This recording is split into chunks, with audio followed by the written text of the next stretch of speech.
Well, I'm here as promised. Where are you, people? Fulfill your promise of joining me on each of these days at 6 p.m. right there. Minakshi8630. Hello. And our guest is also here right now. But before that, let me just welcome everybody and then add her up.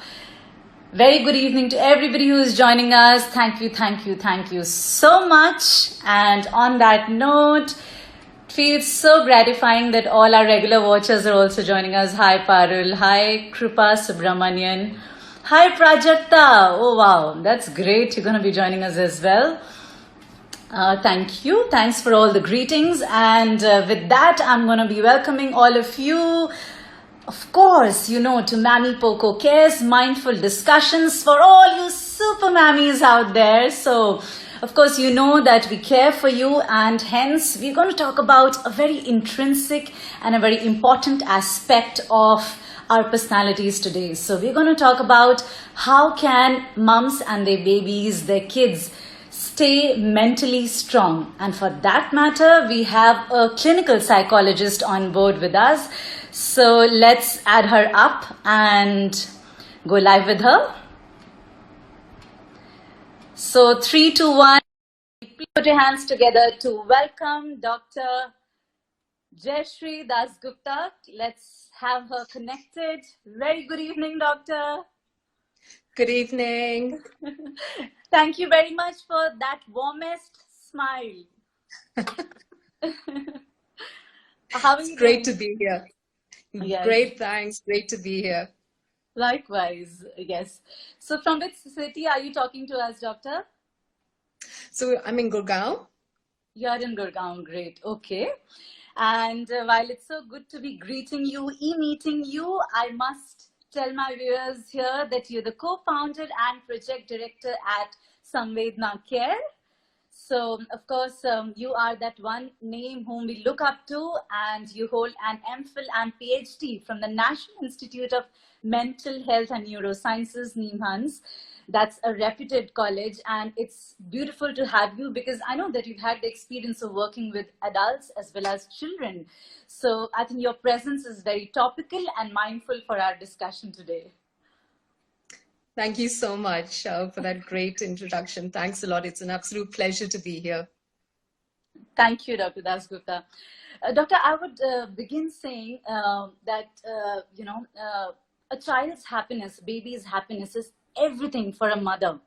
When a baby looks into the eyes of his or her mother and smiles, I think that just flows away all the worries of a mom.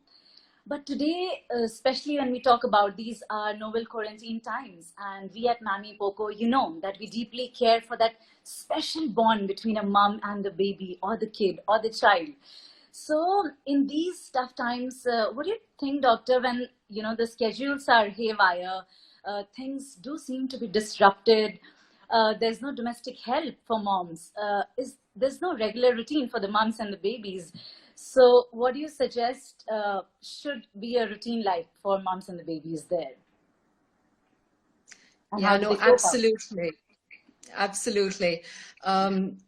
I mean, parenting right from the word go is, it can be the most exhilarating experience. It could be the most exasperating experience. It can be, it can be absolutely thankless, and yet it can be absolutely rewarding. So from the moment you become a mom, it's an emotional roller coaster every couple of minutes. So, even in the best of times, that's the way, motherhood begins. And that's, parenting can be quite tough.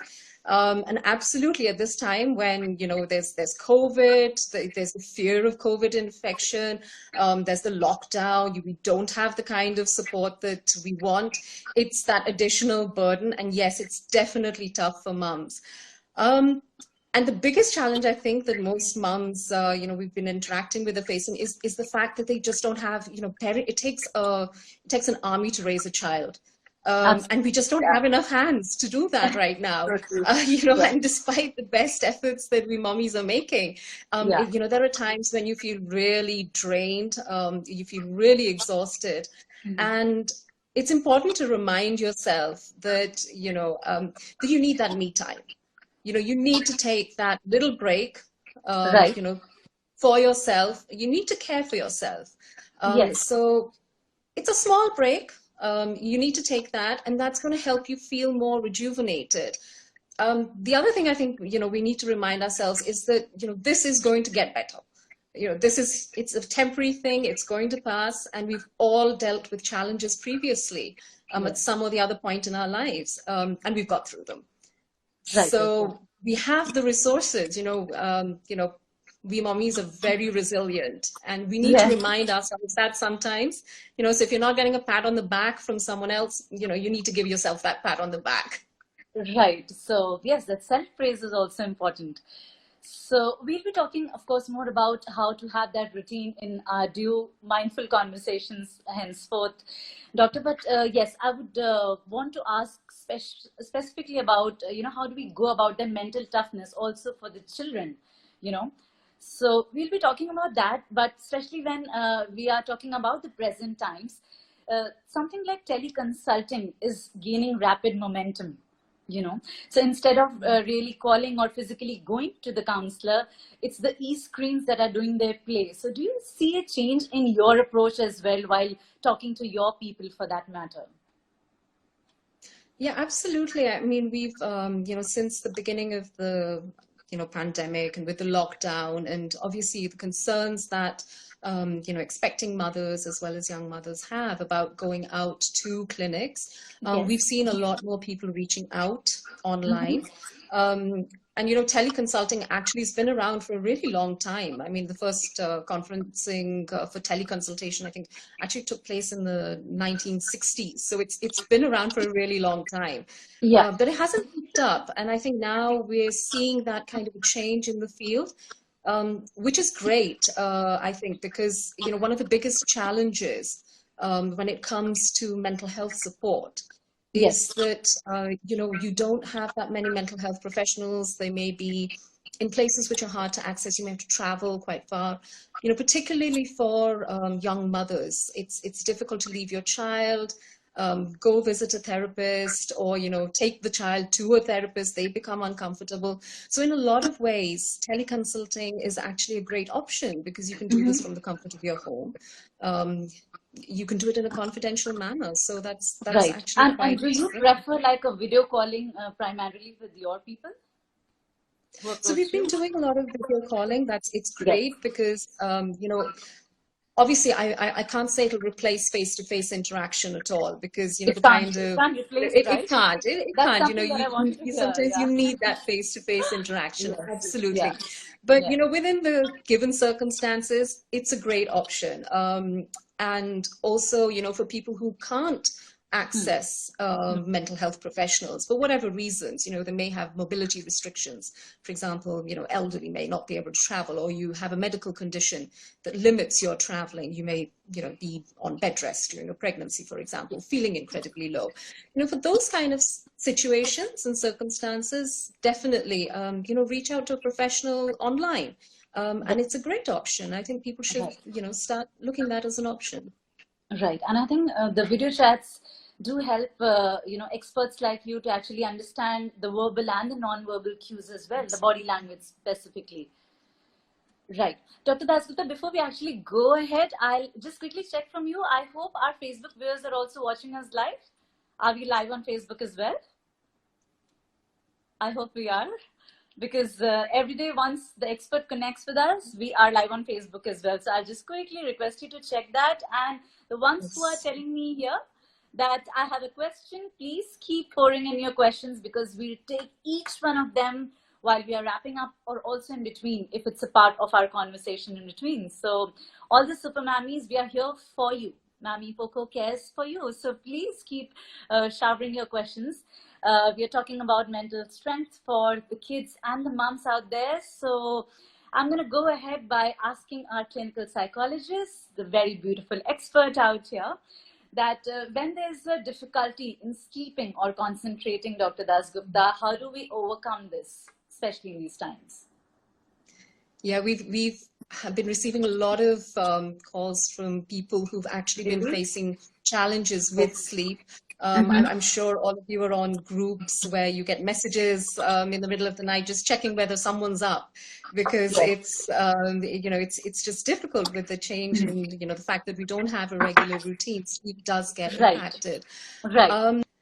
and particularly for young mothers and for children, I think one of the things that's important to remember is that our bodies need a certain amount of sleep every day to help us feel refreshed and rejuvenated. Um, and for that, we need to follow certain things for sleep hygiene. So these are basically simple tips, simple practices, and things that help you your body get adjusted to a certain sleep cycle every day. And routine is absolutely key for that. So, Right. it's because we're at home in the lockdown. I know a lot of moms are like, school's off, it doesn't matter if, Yes. we're having dinner at 10, it's It's fine, haywire. we don't have to get up for school tomorrow. But that really upsets the Yeah. sleep routine. And then what happens is when children don't get enough sleep, they Right. can't express themselves, they get cranky. That has an Mhm. impact on mothers, parents, the family. So it turns into this vicious cycle. So, Yes. a couple of things that I think, we can all do, it benefits us all, is really just, try to follow a routine, try to go to sleep at the same time every day, give and take an hour or two, try to get up at the same time. That includes kids. Make sure kids are fed in, no sugary sweets, so they get that sugar rush and they're like Yeah. bouncing Yeah. off the walls before they go to bed. Help set up a bedtime routine. Which really helps. It's great to help you relax along with your child. Right. Read a story, listen to some music, and most of all, initially kids may be a little reluctant. When you Mm-hmm. try to tell them you need to sleep, at 8, 9, whatever time you choose, because there is no school. Right. But gradually that becomes the pattern. The body adjusts to it, and then you should reward them for when they do that. The next day maybe you can say, okay, you get to choose the story we read, or we read Right. an extra story. Let's get to bed sooner, and Right. you find you get that extra me time as well. Yes. So it works both ways. So rewards work as well in children's case. Yeah. Absolutely. All right. We must And definitely praise our kids. yes. Dr. Dasgupta, especially when today schools are closed, as you said, and mums and the parents alike, the daddies as well, are homeschooling the kids. What would you suggest moms can chalk out in terms of, okay, these are the learning set of activities, these are the fun activities. So how should like a typical day look like roughly for the kids So to that's a keep them great question mentally because fit? Yes. yeah, yeah, absolutely. That's a really great question because I know a lot of mothers are struggling with that. Um, Okay. and it's actually important to build in some kind of structure right now for kids because particularly for younger kids, they actually strive with some kind of structure. A lot of uncertainty when they don't know what to do just makes them feel uncomfortable. They don't like uncertainty. They can't express themselves at that time. They tend to say bored because they don't Yeah. know what to do, or get irritable. And in terms of a routine, definitely try to get up at the same time every Mm-hmm. day. Set up, have breakfast by a certain time, finish your bath and all that in the morning, and then get them involved in some activities. It could be a set of, right now everyone's doing their own household chores.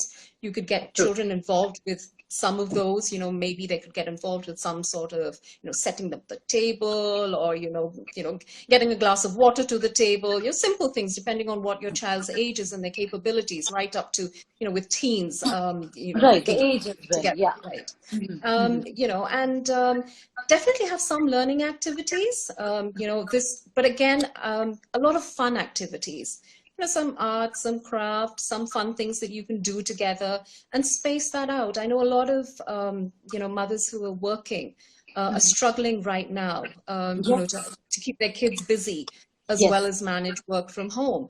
So, Mm. if there are activities that they can do, if they're in younger grades, help them reread books that they've looked at before, help them to, do activities they can manage on their own, painting. It's great. I've got my daughter doing stuff Yes. with junk art and things. So that works really great. And Yeah. then mark out some time in the day when you're not busy, when you're not on calls or whatever it is, to say this is our quality time together, and Lovely. keep that as some play activities. So a mixture within that day of learning activities, play, some Yeah. household chores, some together time, family time, and let kids know that this is the way we're going to do it, as a routine. So they know this is the time we're having lunch, this is our playtime, and they have something to look forward to in the day. Right. So in these times, Dr. Dasgupta, you would suggest that, be even a little more mindful of the routine, like, and in fact, include a lot of variety in that routine. I would ask you, Dr. Dasgupta, and in fact, I'd also quickly check here if both the devices are placed close to each other so that our Facebook viewers can hear me. They can't see me, I know, but if they can hear me, that'll be great. So the devices, if placed close by, should help. Their place, yeah, Great. absolutely. Thank you. Dr. Dasgupta, I'll ask you, do you role play with your child as well? If you narrate a story, but do you like, pick up characters as well? Does it help in mental rejuvenation? Oh, absolutely. You do that? In fact, absolutely, all the time. And in fact, just to share, there was, at the beginning of the lockdown, my, school suddenly closed, and I think my daughter was also really confused. Is this summer holiday early? But mommy's working, so that doesn't make sense. Yeah. And it was, it was a tough situation. And then, one day she said, we're all trapped. And I said, okay. And she said, so we're trapped in this, in this house and this castle, and there's this evil man and there's this wicked witch, and I have to escape from them, And then she had one of those foil paper rolls, which was a telescope, and she was telling me that, I'm searching for, where the good people are and stuff. So I was the wicked witch when I was working, and that was fine. And then I transitioned to mummy, and she told me that, when you step out of the room, because I do my sessions with the doors closed, she told me that the tiles have traps in them. So you can't step on the middle of the tiles, but you can step on the edges. So that's what I would do every time I would have to go out to the bathroom or to the kitchen to prepare lunch. I'd be walking along the edges of the tile along with her. So, the whole family was playing this game for a while. And it was, I have to tell you, I haven't had such fun stepping into the kitchen or, in between work in a while. That's intriguing, I would say. And that's lovely. So I think this is how you both, a mom and the child adapt to each other's, liking, I would say.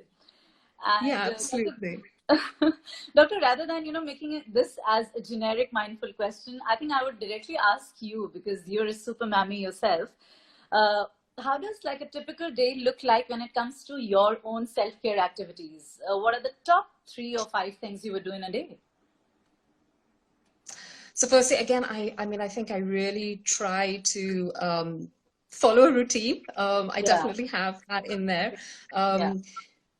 I think I do actually follow something which is a little generic, but it helps me remind myself to do these things. And it's, it's the acronym NEST. So it's, it's nutrition. So, watch what you're eating. I know this is a time when I found myself binging as well, but you have to be mindful of what you eat, because that has its impacts on your overall health and well-being. Exercise if you can. That's something which we have a time in the day, which we do together. I do that with my child. We dance. That's such do whatever she eggs me on. And she's very so you have a partner for your workouts. I have a partner for my workout, absolutely. Lovely. Okay. And then there's sleep. Yeah, so we try to get to sleep on time, and then take breaks. So yeah, there are times when I just have to say, well, look, I'm not there for you right now, but I'm going to get back in a while. And it's important to tell kids that you need your break, and tell them that, I'm going to be there with you maybe after half an hour or a little while, or after you finish painting this picture, doing whatever it is. And that's the time that I take my break. That's I think very importantly pointed out by you, Dr. Dasgupta, because I think as a parent, we must not feel that constant need of entertaining the child as well. There must be breaks, as you say. Yeah, yeah. And somebody by the name of a beautiful mom by the name of Anurban Nomadic says, so very true. So our viewers out there are agreeing to everything that you're saying, actually, Dr. Dasgupta. And with that, I'm going to be asking maybe the next mindful question to you, which would be about, as you said, that children especially are not able to express as much when they are 24/7 inside their homes. They may experience panic or anxiety, but they may not express as much. So as a mom, of course, she needs to be mentally strong to address her child's need. When a child is suppose lashing out anger, crying excessively, what are the steps, or I would rather say, what measures or mindful things would you suggest to a mom? Yeah, I know. I mean, it can be very difficult right now because children are cooped up inside, they're not able to go out, they're not able to go and meet their friends. And for very young kids, they don't really understand. It's hard for us to, deal with social distancing, Yes. let alone kids, and for them, it's really hard to fathom. So a lot of children, when they feel frustrated, they can't express that, they become irritable, they cry, they're cranky, they throw tantrums, and that's, and we as mothers often tend to react to the tantrum that's being thrown, so and that's the first thing that we need to be mindful of. We need to be mindful and realize that when our child is throwing a tantrum, or if we see this repeatedly, that they're becoming crankier over a couple of days, we need to be mindful and tell ourselves that there's probably something that my child is trying to communicate, and maybe I'm not able to understand that. So of course you will take measures to soothe your child at that moment, calm them down, make them feel more settled and calm. But after that, it's really important to take out some time to understand what is your child trying to express to you. Maybe they want to go outside, and you've just been telling them you can't go outside. That's not good enough an answer for a child. Maybe, and I know for very young children it's hard to explain, but if children can't understand this, it's important as a mom to try and create exciting activities for them that are engaging, so they don't miss going out. Because a lot of times, when kids go out, it's really their time to use up that pent-up energy, to feel refreshed. And if you can try and incorporate some activities which you can do together in the day, that's going to be something that they begin to look forward to instead, because every child wants to spend time with their mom doing something that's fun. Every child wants to spend some time with their family members doing something fun, so dads can spend some time doing something, moms can spend some time doing something, you can spend some time doing something together. So acknowledge your child's crankiness, try and understand what it's coming from, and see if there are other activities you can incorporate in the day to help channelize those energies. Right, doctor. Very mindfully pointed out. And I think, but this should also not come like as a mental pressure. It should be be creatively and mentally, I think, fun creating this thing, and being innovative by chalking out a schedule for them or activities for them. So super mammies, there's no pressure to take. While of course, while you're engaging your children, an important part is video games online. While we see a constant bombardment of maybe sort of constant news about quarantine and stuff like that. So Dr. Dasgupta, I'll ask you, are there any necessary breaks that one needs to take while watching, reading, or listening to this news, or maybe social media? What would you suggest the ideal digital time in a mom's and a child's day? Yeah, that's a really hard question to answer, because we're also, it's at the tips of our fingers, and it's very hard to resist not looking at social media all the time, not getting those constant updates, sharing information that we've gathered from various places with each other. It's hard for me, to be honest. Yeah, absolutely. And it's also a great it's a great way to keep kids occupied. We're all using, Yes. we're all using it. So Yeah. let's face that as a fact. And I think sometimes it's fine. You can add some part of it in the day, in the routine. It just shouldn't become everything that you're doing with your child. So for a child, in terms of adequate screen time, make sure it's something that they can do. Or you were mentioning games, for example. Make sure that's some sort of a reward for something else that they've done, rather than the structure of their entire day, what they're spending all their time in. And as parents, I think it's really important we model a lot of behaviors. So modeling is basically how children learn from what they observe. So children are constantly seeing what we're doing. If we're on devices all the time, they want to be on devices because that's what they see us doing, and that's all they think is the way that's appropriate for them. So it's important that we also restrict our activities, at some part of the day. I mean, I know a lot of people say meal times, no devices. It's hard. It's not Yeah. easy initially, Yeah. but you can get used to it. And when children see that you're not doing it, I mean, I know sometimes I resist the urge to kind of look at my phone whilst eating, and we all do that. But if we don't do it, children will Yeah. learn as well. And definitely, if you're one of those people who's constantly looking at COVID updates, give yourself a break. It can make you Right. feel incredibly anxious. It can Yeah. be very demotivating to see, to read some of these things. Keep yourself informed. It's important. Hmm. But look at other things online as well. It shouldn't be only about COVID. Yes, absolutely. And I think that overstimulation of dopamine is also not so good, right, Dr. Dasgupta? Absolutely. Right.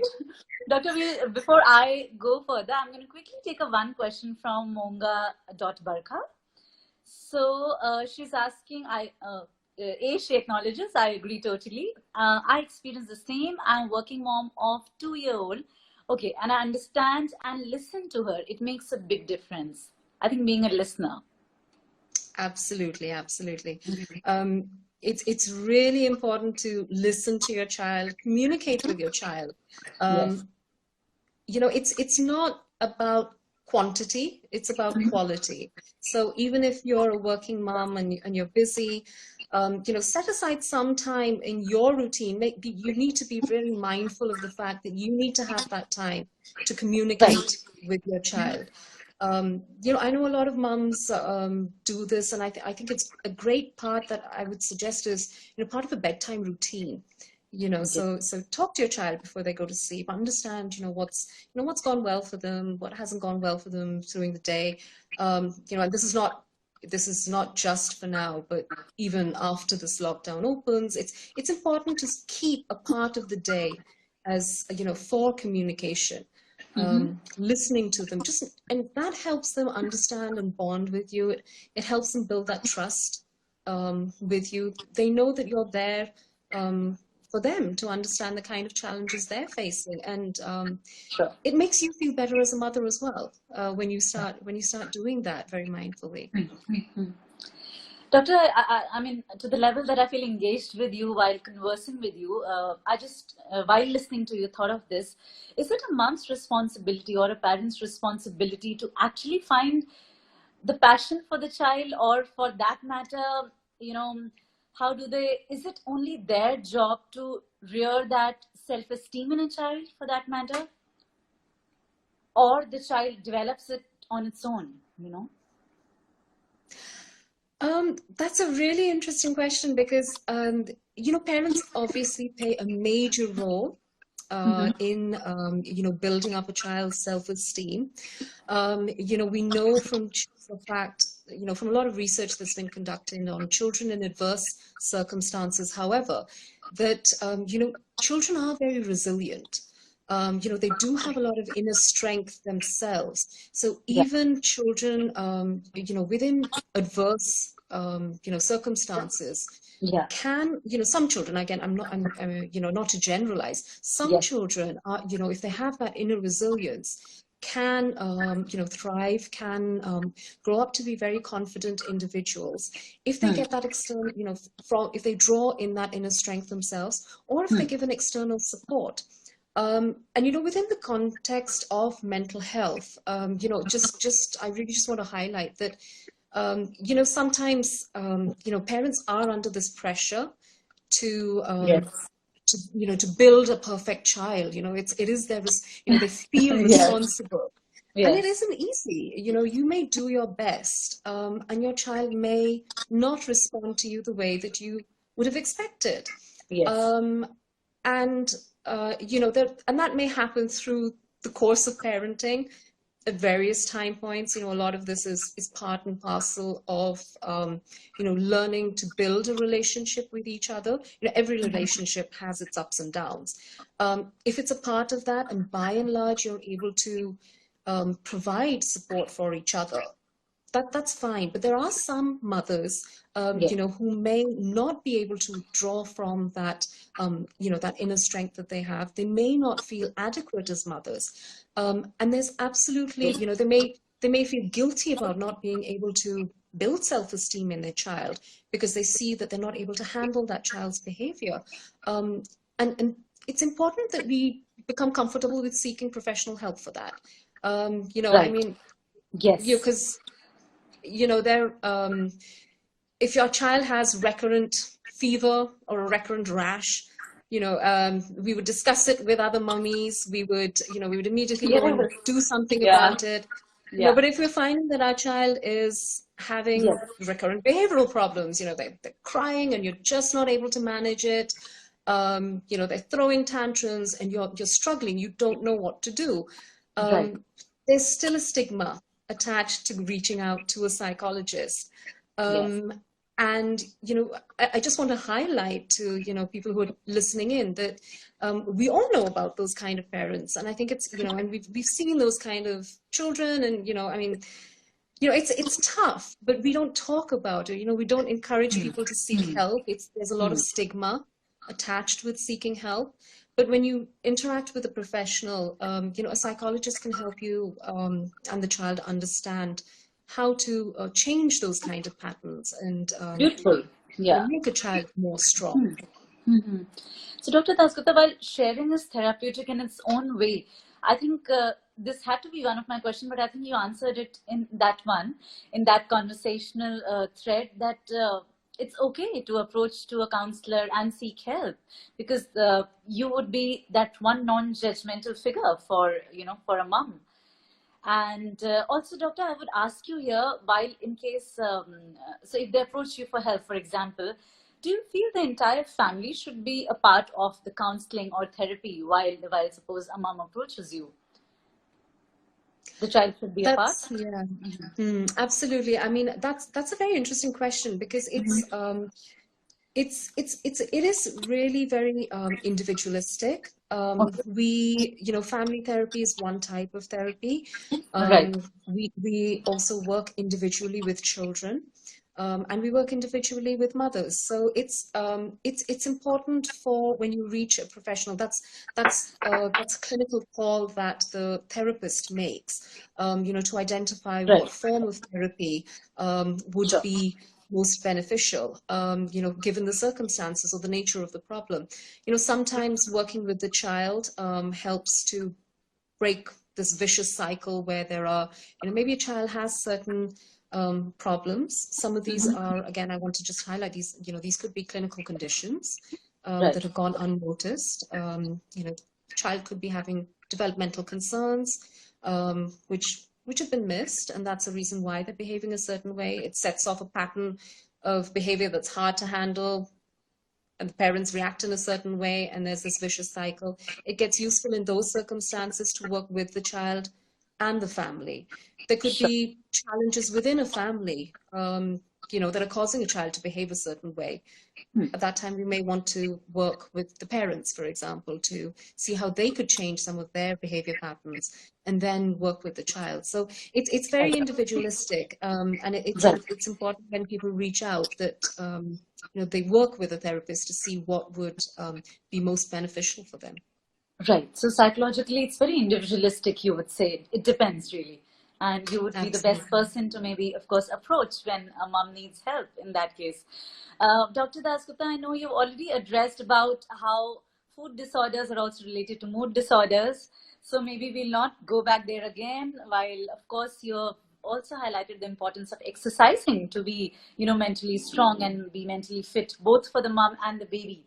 And you set an example for us out there, so so that is a good way to maybe proceed forward and also feel a little relaxed, mammies, and keep those happy hormones flowing in, because my next thing is interesting. And Dr. Dasgupta, I know that you've led several international projects, and you have also developed tablet based assessment tools for detection of childhood neurodevelopment disorders as well.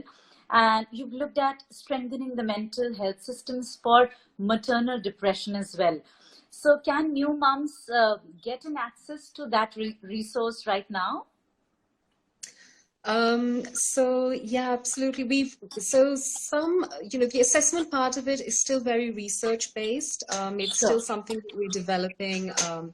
We're using games to try and see if we can, identify developmental delays. So it's still very research stage work. So that's not yet available to access. But if the findings suggest that it's something which we can put out there, definitely we are really hoping for that.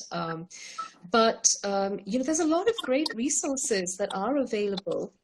Um, Okay. Sorry, I think there's an issue on Facebook. Please take your time, doctor, Okay, to check that. In the meanwhile, I'll just okay. quickly request my viewers here on Instagram, dear family members on Instagram, please pour in your questions, because we just had the last 5 minutes with Dr. Dasgupta, so make the most use of it at MamyPoko Cares. And doctor, once you're done with figuring that out, maybe just a winding up note. And Sure. So I'm afraid I'm getting a message on the Facebook saying there's some trouble with playing the video, but okay, I think the so has the session is live okay. ended on Facebook? Is it? No, it It seems to is going still be on. on. Great. Yes, So it's still on. let's, yay, thank God. All right. Done. But So, yeah, please. After you. sorry, I mean, I was just saying that there are a lot of resources which are available for mums. Yes. The World Health Organization does have a very interesting package. It's a Thinking Healthy program for mothers. It's been around for a while. It's something that people can access.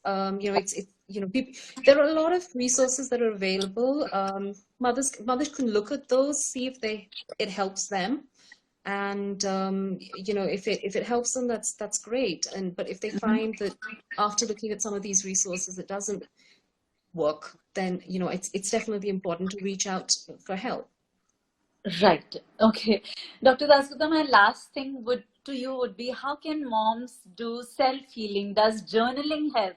Because I do have like a junk journal with me, things that I can't share with anybody. I write. So does it help in being mentally strong? Yes, absolutely. I mean, journaling is a great way to pour Yeah. out your feelings, Thank God. to Yeah. ventilate. If you just sometimes just talking to somebody can help. But if you can't find someone to talk to at a particular point in time, definitely go write down your thoughts. Um, you Yeah. know, whatever works for you. Different things work for different people. Some people do meditation. Some people, Yes. think, like positive quotes and, self, thoughts help them. Journaling definitely helps you. Mm-hmm. Journaling helps because it allows you to reflect upon your own feelings. That's And great. I think that's one of the first steps to trying to understand, if you're going through some kind of emotional pain. Yeah. And it's important to first become aware of it, Right. and then once we're aware of it, we can do something to address it. So that awareness aspect, yes, I think it starts with acknowledging the fact. So that's So rightly said by you. And FB is live. Our viewers are saying great. Doctor, before I wind up, Monga.Barkha says, talk to yourself in front of mirror makes you feel better as well. Is it true? Again, there's no one way. You know, if this is Yeah. working for you, it's absolutely great. Yeah. Go ahead and do that. And there are many ways that can make you feel better. It's it's always great to try, and we have a lot of self-help groups, support groups, to try and Yes. just get ideas Hmm. for mothers to share, Yeah. techniques and things that have worked for them, because it's everyone's an individual, so what might work for one person may not work for another, and we're no one to judge. It's also about a process of self-discovery and trying to understand what works for you and what's that Right. basket of tools, for building your emotional strength, that you can dip into whenever you have your lows. Right. Dr. Dasgupta, I would like to say a big thank you to you for the most emphatic and mindful discussions on this series.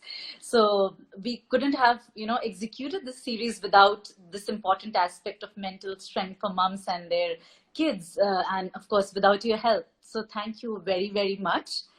While I'm wishing loads of love to your family, to you, I'm going to be inviting you and everybody to join us tomorrow as well at 6 p.m. because, of course, you know that at MamyPoko Cares, we come to you, we speak to you, converse with you, mammies, every day for, for some mindful discussions, sharp at 6 p.m. So, big thank you to you, Doctor.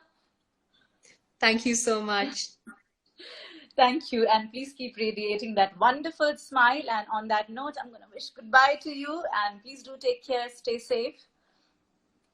You too. Thanks a lot. It's been great. Thank you. And all our viewers are saying thank you to you as well. Goodbye. See you all tomorrow at 6 p.m. Bye bye. Thank you.